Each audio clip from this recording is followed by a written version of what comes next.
உங்கள் அபிமான நடிகை பிரியங்கா நமது கலைஞர் தொலைக்காட்சியின் கௌரி நெடுந்தொடரில் கௌரி திங்கள் முதல் சனிக்கிழமை வரை இரவு 8 மணிக்கு நமது கலைஞர் தொலைக்காட்சியில்.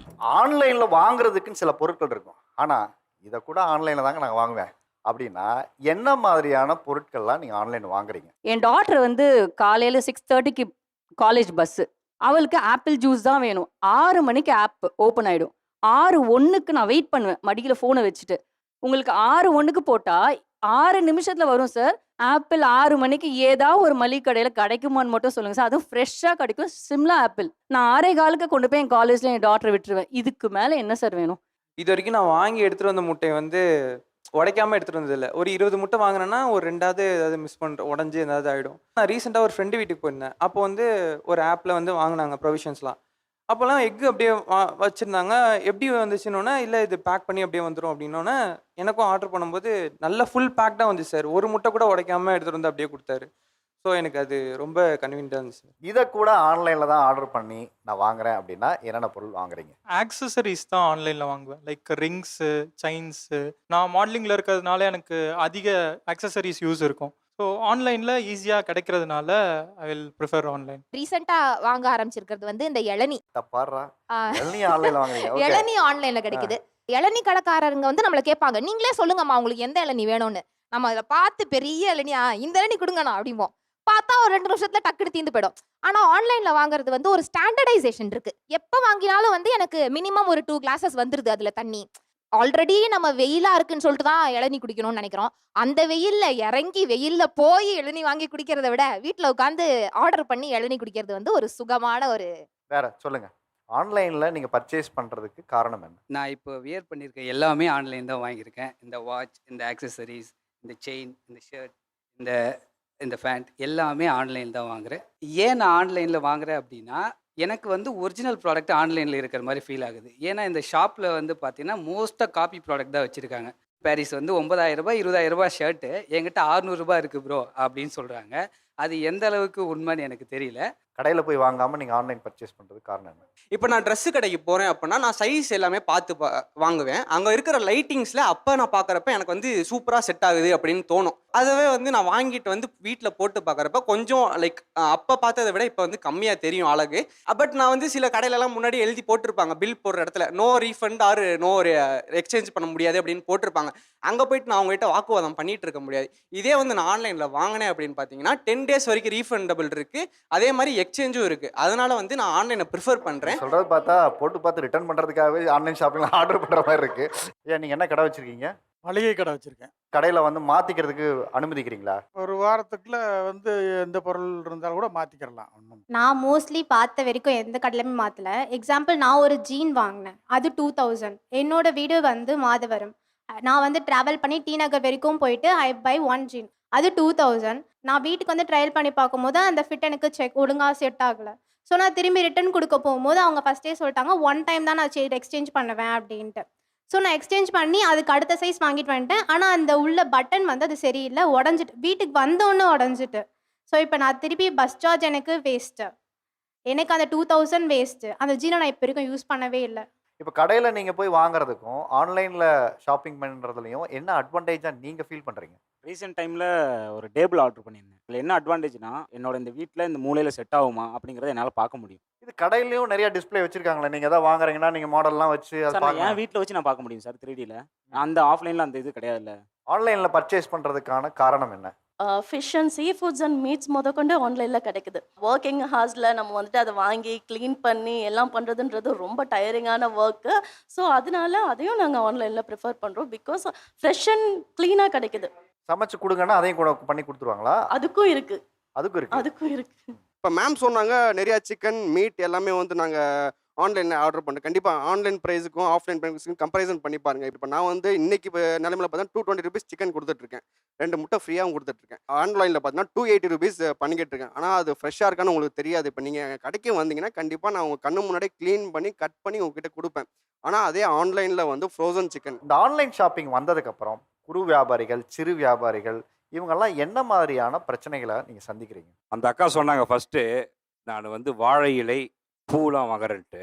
இது வந்து பெருமையா உங்களுக்கு? ஒரு பூ விற்கிறம்மா ஒரு ஃபேமிலி இருக்கு. ஒரு வாழை இலை விற்கிற சார், அவங்களுக்கு ஒரு ஃபேமிலி இருக்குது. உங்கள் அப்பா உங்கள் அம்மா எல்லாருமே அந்த ஃபேமிலியை வாழ வச்சுருக்காங்க. நீங்கள் ஒருத்தர் வாழணுன்றதுக்காக அது சொற்ப காசுக்காக ஒரு குடும்பத்தை அழிச்சிடாதீங்க.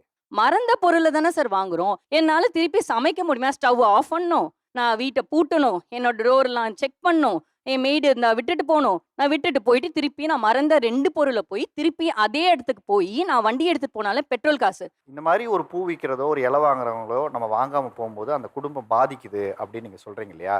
இப்போது அதை பர்ச்சேஸ் பண்ணி ஆன்லைனில் விற்கும் போதும் ஒரு கொள்முதல் ஒரு விவசாயிக்கிட்டேயோ ஒரு பூ விற்கிற ஒரு அம்மா கிட்டேயோ வாங்கி தானே அதை பர்ச்சேஸ் பண்ணுவாங்க.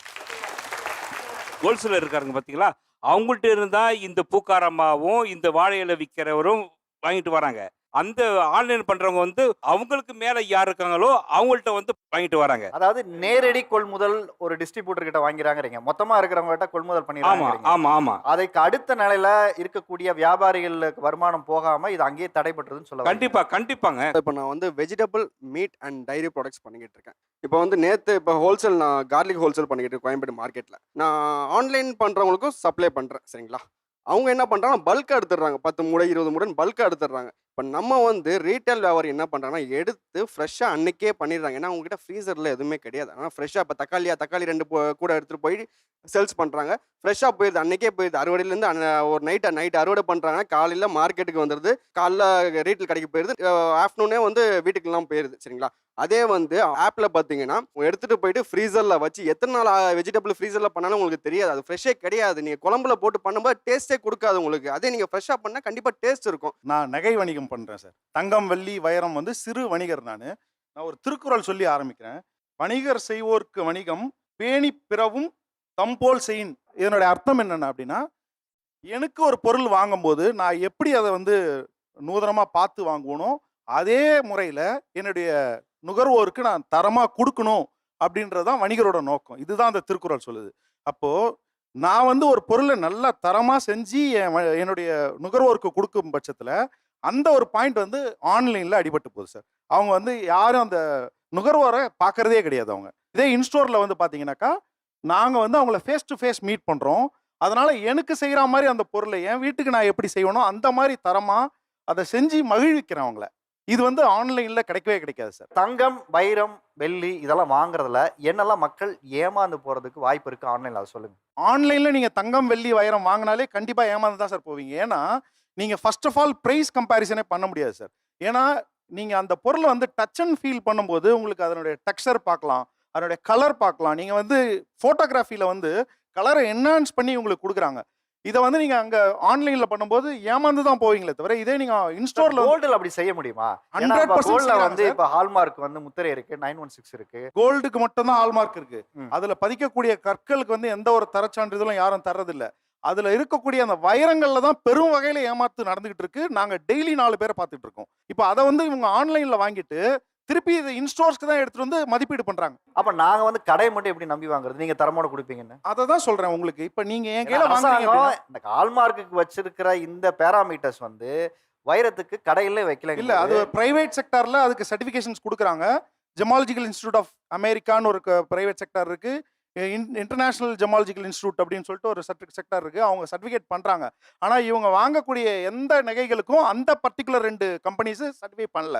வேற ஏதோ பேர், நமக்கு வாயில வராத பேர் கம்பெனி எல்லாம் போட்டு சர்டிஃபிகேஷன் பண்ணி கொடுத்துறாங்க. இவங்களும் வந்து பார்த்த உடனே அது ஏதோ ஒரு சர்டிஃபிகேட் இருக்கு அப்படின்ற மாதிரி பார்த்து வாங்கிறாங்க. அந்த சர்டிஃபிகேட் பண்ணது தான் நாங்கள் கடைக்காரங்க விற்கிறோம்.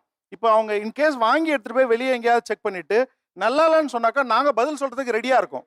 எங்கள் அக்காவுக்கு வந்து கல்யாணம் முடிஞ்சு சீர்தான் வாங்கணும். 2 லட்ச ரூபாய்க்கு நான் ஃபுல்லாக ஆன்லைனில் தான் வாங்கி கொடுத்தேன். என் ஊர் கும்பகோணம், எங்கள் அக்கா செட்டில் வருது கேரளா.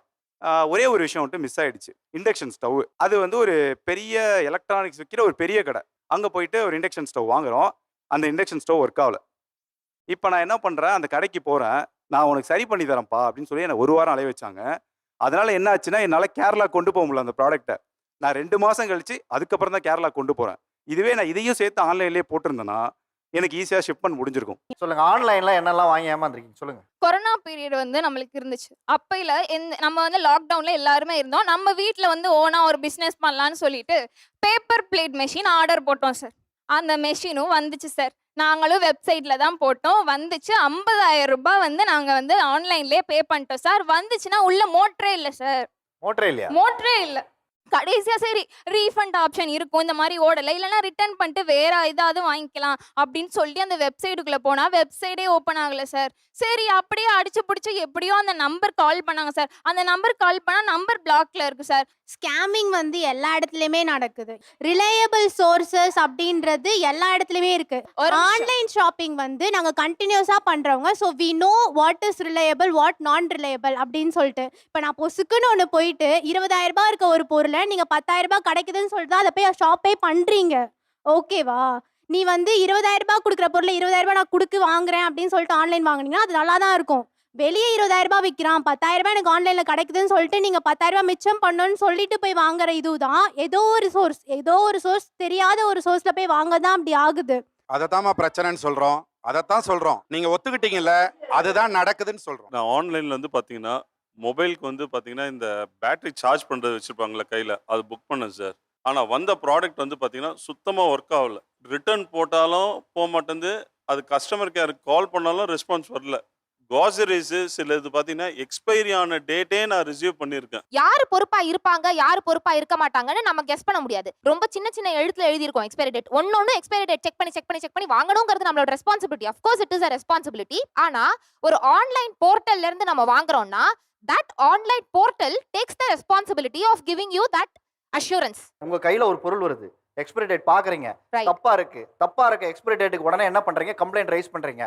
பண்ணி எங்கிட்ட தவறான ஒரு எக்ஸ்பைரி டேட் உள்ள பொருளுக்கு நான் பே பண்ணியிருக்கேன்னு சொல்லி ரிட்டர்ன் பண்றோம். கம்ப்ளைண்ட் ரைஸ் பண்ணுவோம். ரேட்டிங் கொடுக்கும்போது இந்த கவனக்குறைவுக்காக ரேட்டிங் கம்மியா கொடுப்பீங்களா இல்லையா? ஏன்னா அப்பதான் அடுத்து தப்பு நடக்காது. இன்னொரு பண்றமா இல்லையா கேள்வி. ட்ரூ. இதை இவ்வளவு எஃபர்ட் எடுத்து அங்க பண்ற நீங்க கடையில பொருள் வாங்குறவர்கிட்ட பக்கத்துல கல்லால உட்காந்துருக்கவர்கிட்ட போய் ஐயா எக்ஸ்பைரி டேட் ஆயிருக்கு, தயவு செஞ்சு அதை விற்காதீங்கன்னு சொன்னீங்கன்னா அதை அவர் மாத்திக்க போறாரு. இப்போ வந்து ஒரு குழந்தை இருக்குது, என் வீட்டில் ஒரு குழந்தை இருக்குது, அது ஒரு 10 வயசு ஆகுது. அந்த குழந்தைய நான் வந்து பக்கத்து கடையில் போய் ஜூஸ் வாங்கிக்குமா அப்படின்னு ஒரு 10 ரூபாய் குத்து அனுப்புகிறேன். அந்த குழந்தையும் போகுது. அந்த குழந்தைக்கு வந்து எக்ஸ்பைரி டேட் பார்க்கணுன்னு ஒரு நாலேஜ் இல்லை. அந்த கடைக்காரர் தான் அந்த இடத்துல எக்ஸ்பைரி டேட் பார்த்து கொடுக்கணும். அந்த இடத்துல அவர் அதெல்லாம் பார்க்கல, இந்தாம்மா எடுத்துக்குமா குடிச்சிட்டு. இப்போ அந்த இடத்துல அவர் ரெஸ்பான்சிபிலிட்டி இருக்குல்ல, நீ குழந்தை வந்திருக்க நான் ஒன்று பார்த்து கொடுக்கணும்னு அவருக்கு ரெஸ்பான்சிபிலிட்டி இருக்கு இல்லையா? அண்ணாச்சி கடைக்கு நீங்கள் டெய்லி வந்தீங்கன்னா, எப்பா பாப்பா வீட்டில் இதை சொல்லி விட்டுருக்கோம், இதை நீ மறந்துருப்பேன்னு சொல்கிற அண்ணாச்சி கடைகள் இன்னைக்கு நிறைய இருக்குது. அந்த காலத்துலேருந்து இந்த காலத்து வரைக்கும், தம்பி அரிசி உங்கள் அப்பா இதை வாங்க மாட்டார், உங்கள் வீட்டுக்கு இதுதான் சேரும். உங்கள் குடும்பத்தில் என்ன உங்களுக்கு வியாதி, என்ன நீங்கள் சாப்பிடுவீங்க, என்ன சாப்பிட மாட்டீங்க, எந்த தரத்தில் பொருள் நீங்கள் எடுப்பீங்க, உங்களுடைய குடும்ப சூழல் வருமானம் என்ன? தம்பி இந்த அரிசி 60 ரூபா, உங்கள் அப்பா வாங்க மாட்டார், 42 ரூபா அரிசி தான் வாங்குவார், நீ மாற்றி எடுக்கிற, இதை எடுத்துட்டு போன்னு சொல்லி கொடுக்குற அண்ணாச்சி கடைகள் இன்னும் இருக்கு சார். 99% இங்க பாருங்க எக்ஸ்பைரி டேட் பார்த்து தான் நாங்கள் கடைக்கார கொடுக்குறோம். லாக்டவுன்ல ஆன்லைன்ல யார் பர்ச்சேஸ் பண்ணீங்க? அன்னைக்கு யார் இருந்தா? பக்கத்துல இருக்க அண்ணாச்சி என்னோட அண்ணன்மாருங்க தம்பிமாருங்க கடை வச்சனாலதான் இன்னைக்கு நீங்க எல்லாம் உயிரோட இருக்கீங்க. இல்லைன்னா உங்களுக்கு எந்த பொருள் எங்க இருந்து வந்திருக்கும்? அது உண்மைதான். ஆனா அன்னைக்கு அவங்க வித்த பொருளோட பிரைஸ் அதே விலையில வித்தாங்களா? இப்ப சப்போஸ் நமக்கு வெள்ளம் வந்தாலுமே யூஸ்வலா நம்ம வாங்குற பொருளோட விலை டபுள தான் விற்கிறாங்க.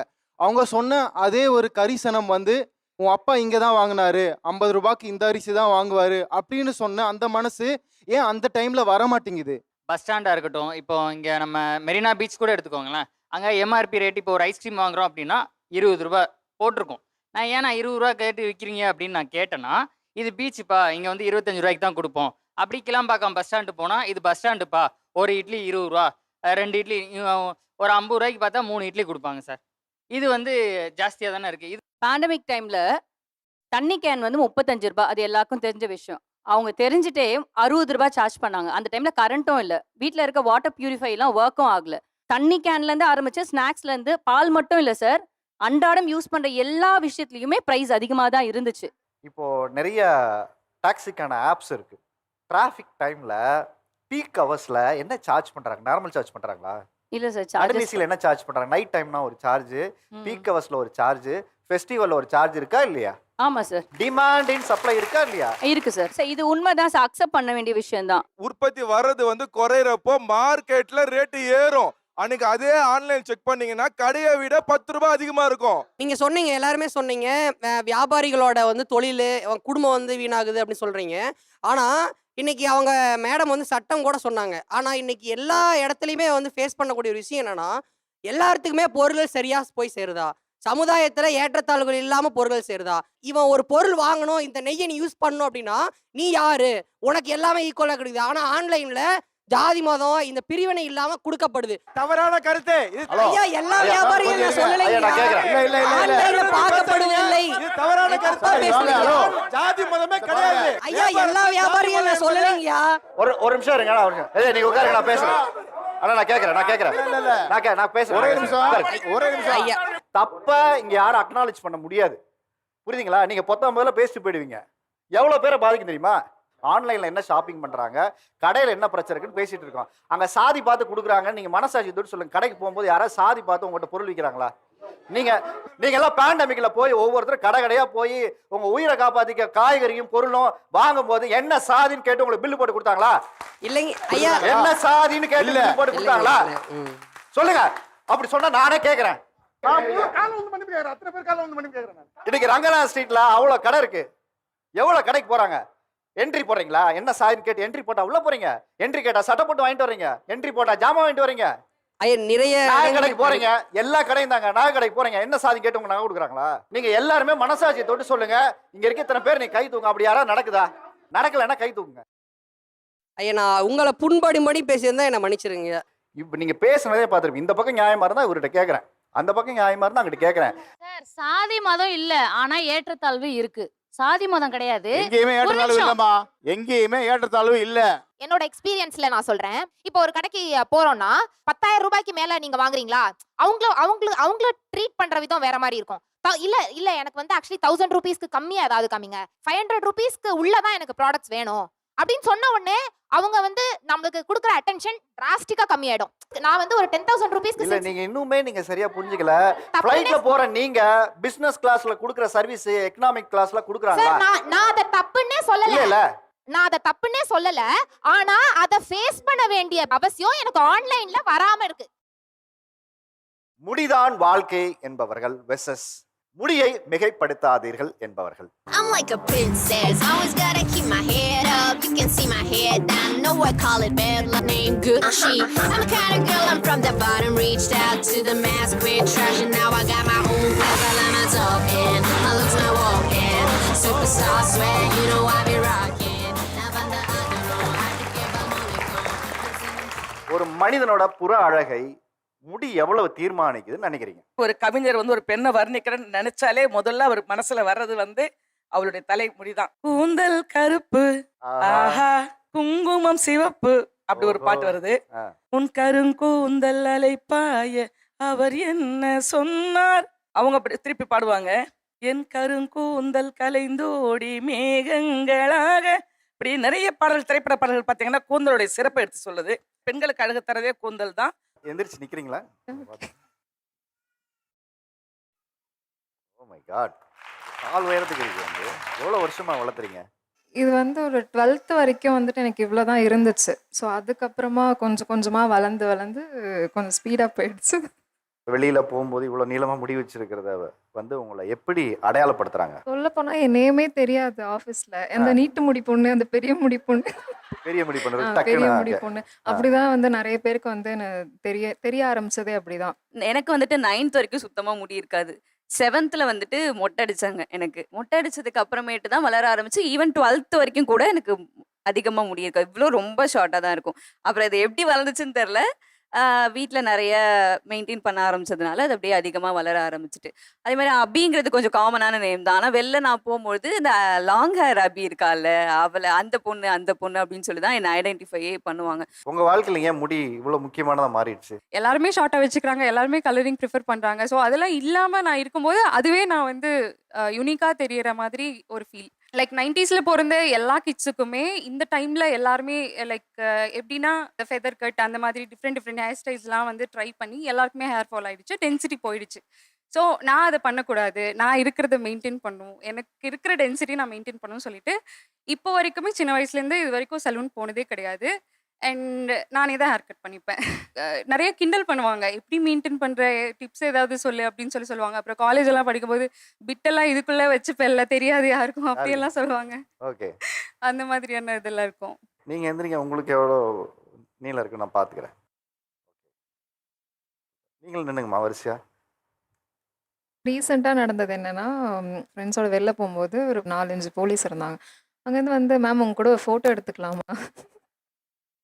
சிக்னல் ஆ போலீஸா? சிக்னல் போலீஸ் இல்ல. எங்கேயோ வண்டியில போயிட்டு இருந்தாங்க போல. ஸோ நாங்க அங்க நின்று ஃபோட்டோ எடுத்துட்டு இருந்தோம். வந்தாங்க, போயிட்டாங்க. போயிட்டு திரும்ப அகைன் அங்கேருந்து வந்துட்டு நாங்க சரி நம்மள தான் இங்க நிற்கக்கூடாதுன்னு சொல்ல வராங்க போல அப்படின்னு நினச்சா, மேம் உங்க கூட ஒரு ஃபோட்டோ எடுத்துக்கலாமா? அலோவ் பண்ணுவீங்களா? எடுத்துட்டீங்களா?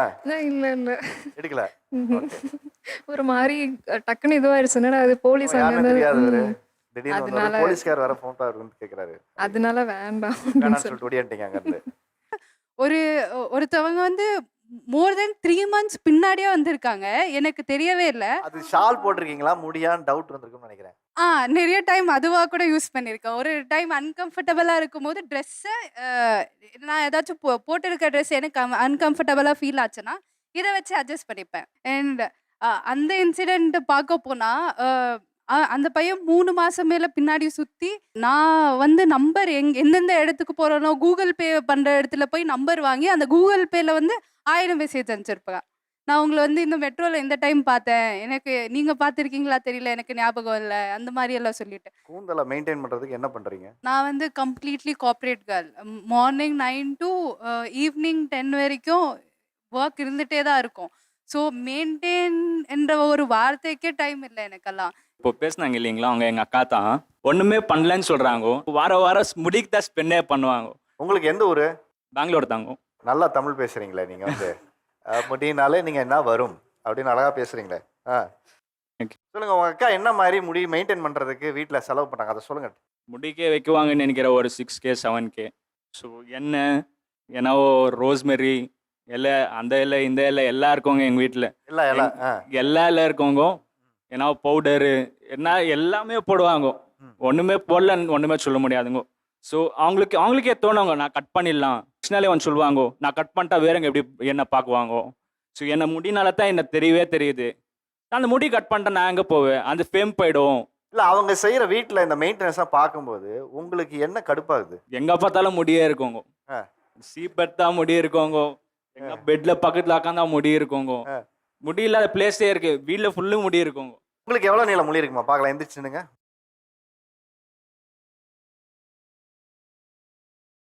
அதே வித ஒரு ஸ்டைல் பண்ணீங்களா? அது என்ன ஸ்டைல் பண்ணீங்க? போடுங்க. ஸோ இந்த முடி உங்களுக்கு என்ன மாதிரியான அடையாளத்தை ஏற்படுத்தி கொடுத்துருக்கு? நான் இப்போ கிட்டத்தட்ட 3 வருஷமா இந்த முடியை வளர்த்துக்கிட்டு இருக்கேன். இதுக்கு முன்னாடியே 90 கிட்ஸ் எப்படி முடி வெட்டுவாங்களோ அதே 90 கிட்ஸை சேர்ந்தவன் தான் நான். போலீஸ் கட்டிங் தான். அந்த மாதிரி தான் வெட்டிப்பேன். அந்த மாதிரி தான் அப்பாவும் அந்த அப்பையிலேருந்து அப்படி தான் வெட்டி விட்டார். இந்த 3 வருஷமா நானாக எடுத்த முடிவில் எனக்கு சினிமாவில் வாய்ப்பு கிடைச்சிது சார். கிட்டத்தட்ட 5 படம் பண்ணிருக்கேன். 6வது படம் பண்ணிக்கிட்டு இருக்கேன் இன்ன வரைக்கும். நீங்கள் யோகி பாபு டூப் மாதிரியே இருக்கீங்க. அவரை பார்த்து தான் சார் இம்ப்ரூவ் பண்ணி இந்த முடியை வளர்த்தேன் சார். இப்போ ஸ்கூல் டேஸில் பார்த்தீங்க அப்படின்னா ஒரு 8th 9th அந்த ரேஞ்சில் வந்து செம்மையாக ஹேர்ஸ் இருக்கும்.